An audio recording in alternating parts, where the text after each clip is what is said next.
guys, what's up and welcome back to my channel. Today I am making a part 2 video to my first video about skinny fat. If you want to check that video out first, you can do it up here. This was a video I made that you guys loved about how to fix skinny fat in 6 steps. In this part 2, I want to dive into why skinny fat is more common or easier to fall into as a petite woman, like specifically what about the petite body type is more susceptible to the skinny fat phenomenon.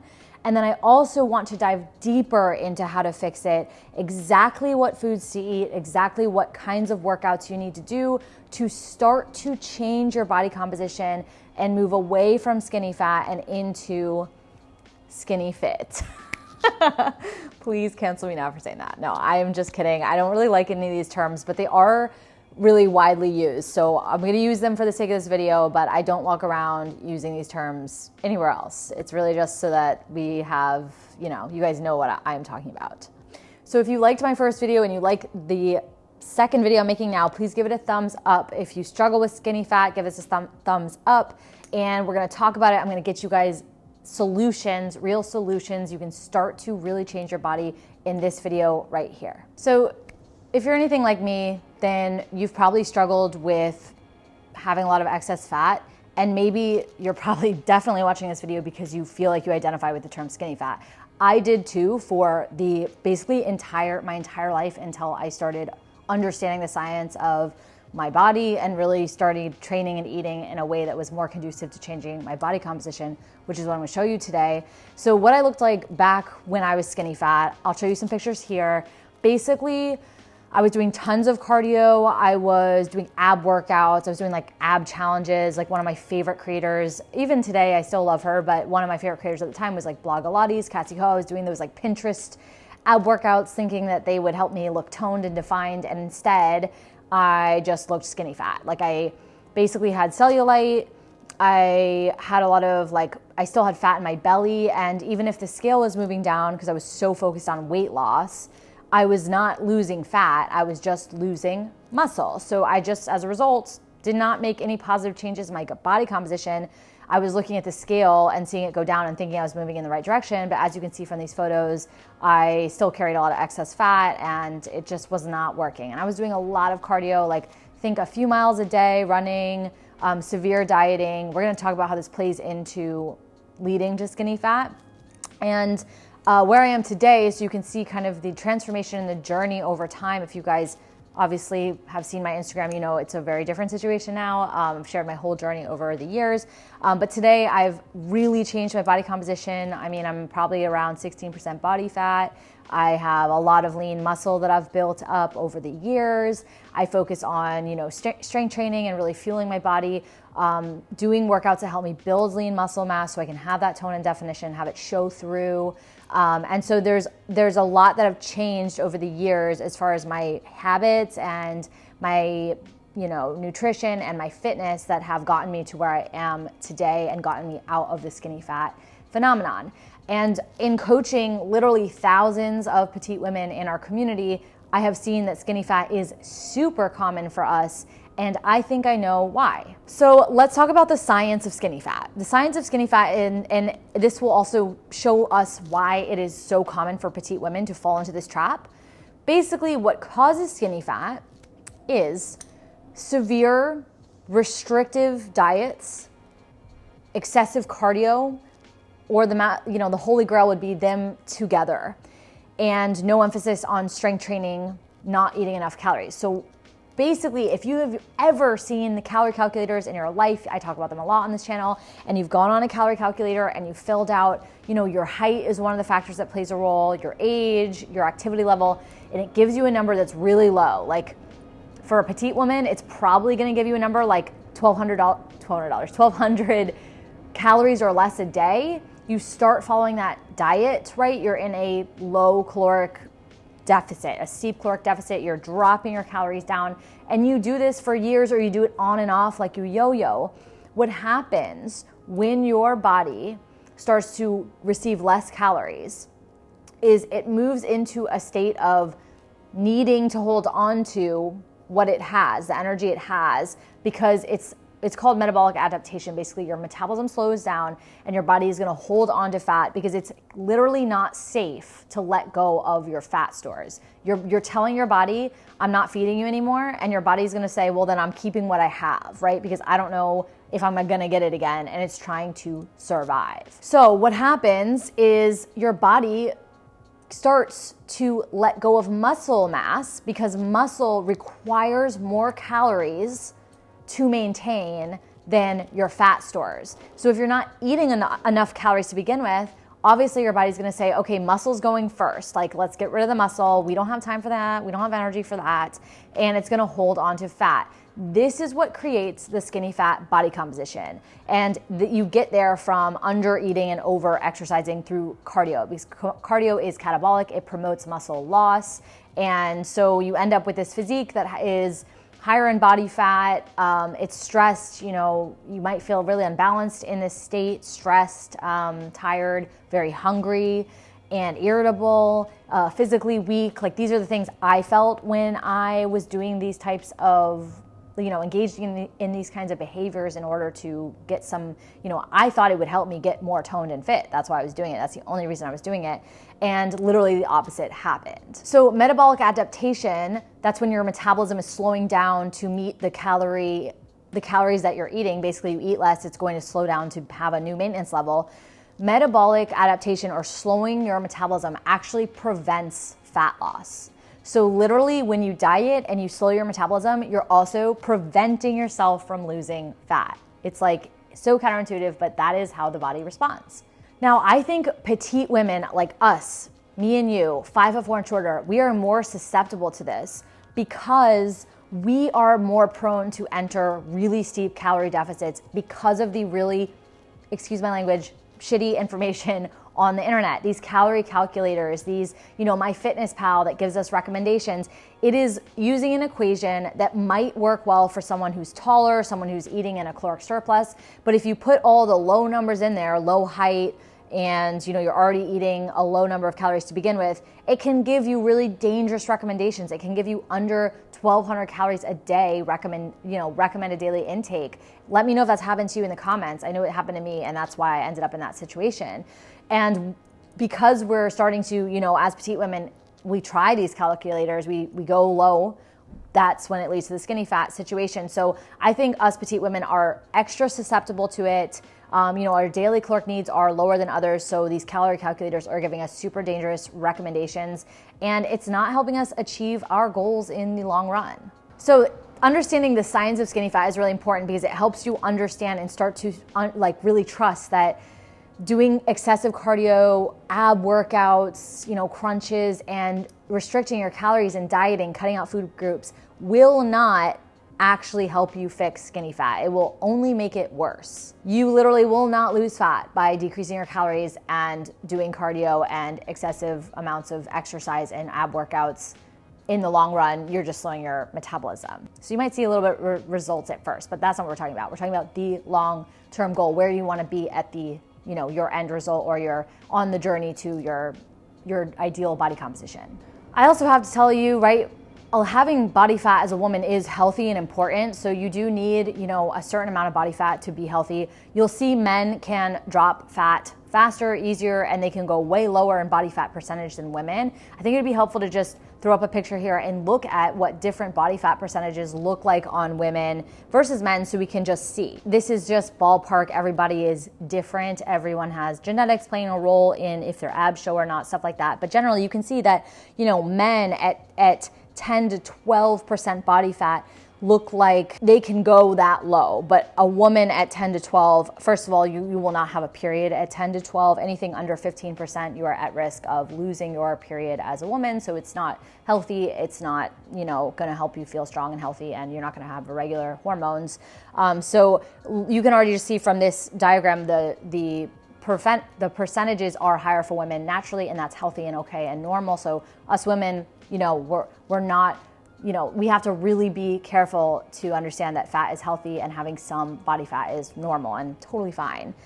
And so you'll see around 15 to 17%. That's about where I am. This is the body fat percentage of, someone who's training and eating and has been has been working on their fitness for many years. You can't really get a result really quickly, really significantly change your body composition very fast in a healthy way. This is a committed long-term thing.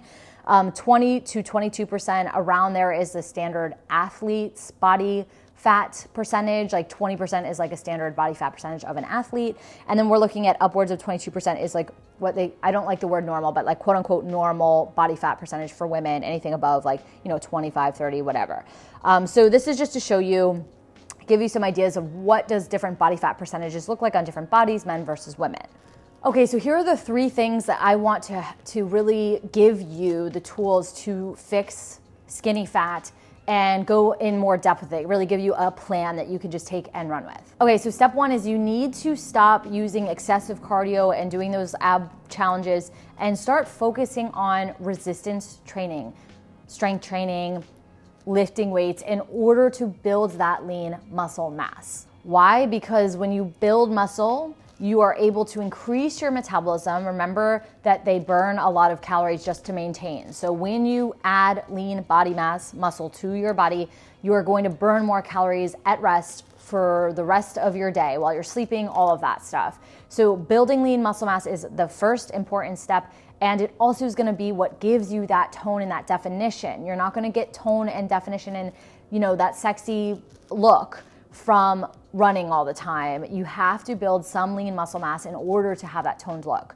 By the way, we go really in depth into this in my free masterclass that I teach about the petite body type. If you want to register for that, I am hosting some completely free sessions next week. I do them live. It's really me live teaching, and I have presentation slides, so it's a little different than this. You can sign up for free in the link right here. And yeah, it just goes more in depth into the stuff that I'm talking about here if you love the science and you want to get a little bit more granular. Okay, so we know that we need to build muscle in order to have the tone and definition, but what is the best way to do it as a petite woman? So you do want to start lifting at least a minimum of 3 days a week. That's a great place to start as a beginner. You can ramp up, 3, 4, 5, somewhere in there is going to be a great starting place. And there is no right way when it comes to lifting weights other than, I will say, using the principle of progressive overload. Basically what that states is that your body needs to be experiencing an increased level of stress for a particular movement in order to build muscle, in order to rise to the new level of demand you're putting on it. So it's about increasing the stress factor. So the load, it could be like how heavy you're lifting. It can be exercise progressions. For the sake of this video, the easiest way to use progressive overload is stick to the same plan for a minimum of 4 weeks. You could even do it for months. Honestly, you could repeat the exact same workouts. You do 3 workouts a week, you can repeat them for up to 90 days. That's 3 full months. And each week, just focus on increasing the weights on those movements. And you will see far better results than if you're doing random ab workouts and running every day. I can guarantee that for sure. I mean, guarantee with an asterisk, you need to be eating well too. And I'll get into that in a second. But you are going to be able to build muscle if you use progressive overload. You don't need fancy workouts. You don't need to change the program every week. Do your squats, do your deadlifts, do your presses and your overhead presses, chest and shoulders. And if you progressively load the basic movements, the push and pull movements of the human body, you are going to get stronger over time. A lot of people are like, well, do I do body split? Do I do total body? If you're totally beginner, total body is a great way to get started. Even if you're intermediate, I have a free guide that gives you a week worth of workouts and you can repeat it for up to 3 months. So I'll also put that here. That guide will get you started so you don't have to think about anything. It's free. And you can also make your own. Like, choose 6 movements, 3 days a week, have them be different workouts each day, and then repeat those same workouts for a few, at least 4 weeks, but really it should be, 6 weeks you can do it. Just keep things simple and progressively overload those movements each week and write them down. Say, okay, I started with 5 pounds on my overhead press this week. Next week I'm going for 8, or next week I'm going for 10. That is going to be how you can see real progress over time. And it will take time to build the muscle, but that's how you do it. Okay, step 2 is you need to be eating more high quality sources of protein in order to support your efforts to build muscle and burn fat. Now, getting your protein up can take some time because it is really a new thing. It's not going to come naturally. You're not going to automatically start eating more protein. It's going to take some planning. It's going to take some learning. Oh, what protein sources do I like? And I recommend that you aim just to keep it super simple, just 1 gram of protein per pound of body weight when you're first getting started. And if you're a petite woman that's over 135 pounds, you can cap it at 135 grams of protein because you need to leave room for your other calories to have fats and carbs, right? So you can't eat all your calories in protein. That wouldn't be healthy. We want to have some balance, but you got to get that, just aiming to get over 100 grams of protein a day. The average woman is not getting that. You can definitely achieve that even if you're a vegan by eating foods like lean sources of meat. So some that I love are ground turkey or ground beef, lean ground beef.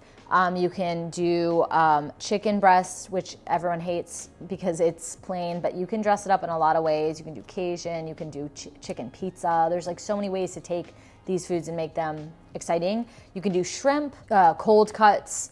These are some examples of meats. Now, protein is also in a whole bunch of other foods. You can definitely do eggs or egg whites. The yolk is a fat, so you're focusing more on the egg whites there. You can do low-fat cheeses. Yogurts, Greek yogurt is a great source of protein. And also, it will really significantly help you if you add in a high-quality protein powder to your daily intake. It can add 30 grams of protein in 1 scoop, and that is great because now you really only have to get 70 in, and that's very, very doable.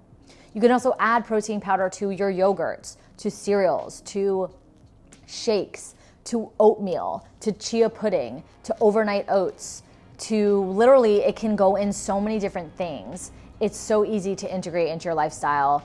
And I recommend trying a whey protein first. That's an animal-based protein. If you're not eating animal products, then go for a vegan protein powder like a pea protein supplement. There's also a good number of plant-based protein options that do add up, whether you're eating broccoli or spinach or you're adding nutritional yeast to your meals. There's a lot of things that you can eat, just in eating whole source of food that have protein in them. Whole sources of grains, quinoa, that's a complete protein. So what it really requires is for you to sit down and, just write out what you're eating and make sure every meal has like 30 grams of protein in it. Okay, that's like a palm or 4 to 5 ounces of protein in every meal. And you might need to have a 4th meal in there, like a snack between lunch and dinner, to get that protein intake up above 100 grams a day. Okay, step 3 to fixing skinny fat is you have to stay consistent. Changing your body composition does take time. So it's not about, 30 days of consistency. It's really a lifestyle change. I actually polled you guys on Instagram the other day and asked what your main goal was. The majority of you said a body recomposition. That's when you lose fat and build muscle. It's basically what we're talking about in this video. That's how you fix skinny fat, and that's literally what we help petite women do on this channel. After that, I proceeded to ask you if you wanted to be more consistent and if you thought being more consistent towards your, in your routines, your healthy routines and habits, if that would help you get better results. And 100% of you said, yes, that would help me get better results because I'm not consistent right now. And my third question I had for you was, would having accountability and support and a community of women, like-minded petite women, help you achieve that? Some coaching, and again, 100% of you said, yes, that would absolutely fix the problem for me. So I want to invite you to our free community fitness and nutrition challenge that we're doing. It is called 7-Day Streak. And as you can tell from the name, it's all about building consistency. We're going to build 7-day streak together that's going to help you get on your feet towards making these consistent changes. We'll be providing the daily workouts and some really easy guidelines each day and like a habit tracker. So you can say, day 1, I did my workout, I drank my water, I did this. It's not overwhelming. Anyone can do it, even if you are a beginner. And all you need is a pair of dumbbells to do the challenge. You can totally do it from home. If you want to join us, you can sign up here at petitepower.com/challenge. It's totally free, and I will be live every day coaching you through this. Me personally, I will be interacting with you, and my goal is to help us build 7 days of consistency together, meet a bunch of awesome like-minded petite women, learn some new things, you know, and start to get consistent, because consistency is what will get you your results. So yeah, if you want some free accountability and you want a cheerleader and you want, you know, even if you want to build these healthy habits and you're like absolutely exhausted, it will not be that hard. I promise. We have it all laid out for you. It's pretty, it's fun, it has recipes, it has all the things. You don't even have to think, you just have to show up. Then you can join below. So let me know what you think of this video, what your experience has been with skinny fat as a petite woman, 5'4" and shorter, if it's been anything like my journey, and what has worked for you. I'd love to have a discussion around that in the comments. I hope to see you guys in our challenge. It is kicking off June 27th to July 3rd, and there's a bunch of prizes, over $500 in prizes. We're raffling off a seat in Petite Power Premium. It's gonna be bananas. Also, I did not mention that, wow. We are literally raffling off a free seat in Petite Power Premium. That's a $1,200 value, totally free. You get one-on-one and group coaching, you get a progressive program, you get our app. What don't you get? You get text message coaching, you get everything. This is separate from the challenge, but if you've ever wanted to do Petite Power, but cost has been the prohibitive factor for you, this could be your chance. So all you have to do is sign up to be entered in that raffle, and then we'll be picking a winner in the next couple weeks. So again, that's petitepower.com/challenge. I hope you guys loved this video. I loved making it for you. I love talking about these things and helping solve your problems when it comes to fitness and nutrition, and also making it inclusive to the petite community. And I will see you guys next week. Bye.